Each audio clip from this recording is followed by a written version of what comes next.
If I slapped you across the face right now and said, I'm sorry, I'm having a really bad day, and you're just making it worse, is that my fault or yours? Hey everyone, my name is Taylor Iniguez, and today I'm going to be talking about my freaky family. I have 3 main reasons as to why my family is freakier than yours.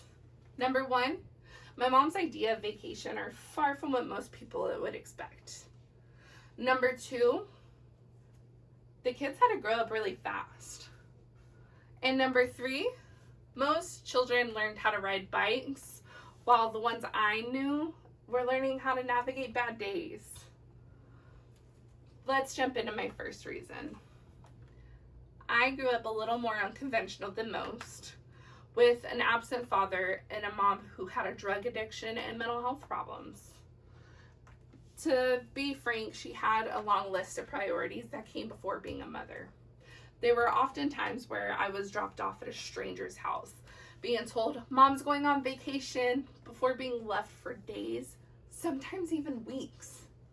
Later on, I'd find out that vacation mom went on was a glorious stay at a mental health facility, a rehab, sometimes even jail. So it's needless to say, mom didn't really come back home with those pictures to show off of the cool vacation we went on. At least no picture she was proud of. And that's why my mom's vacations were far from ordinary. The second reason my family is the freakiest is because the kids grew up really fast. I, for one, was able to cook, clean, and wash my own laundry all by the age of 7, which sounds ridiculous, I know.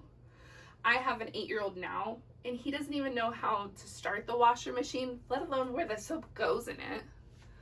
Meanwhile, at his age, it was something I had to do regularly to make sure I had clean clothes. I also had to cook daily to make sure I could eat and survive. So, needless to say, there were plenty of occasions where there were soap bubbles flooded in the laundry room, and some experimental hamburger helper that was a little questionable to eat. But it was survival of the fittest at my home, and I did whatever it took to make sure I seen it through. Now, my final reason as to why my family is the freakiest brings me to my opening question. If I were to slap you across the face because I'm having a bad day and you're making it worse, is that my fault or yours? This is a question I had to ask myself several times growing up. I, again, had a mom that had mental health issues and drug problems. So bad days were pretty often and were pretty intense. Something as small as asking mom if we could go grocery shopping or admitting I was running late for school or had missed the bus, I was met with this occurrence.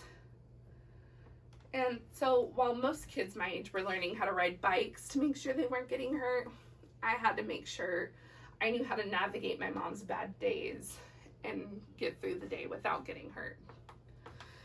So to recap, my 3 main reasons as to why my family's the freakiest is number 1, my mom's vacations were far from ordinary. Number 2, growing up fast wasn't really a choice, but survival. And number 3, most kids learned how to ride bikes while I learned how to navigate mom's bad days.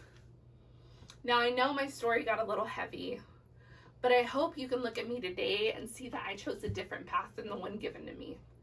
And I hope that gives you encouragement to create your own path. You're not forced into the one you're born into.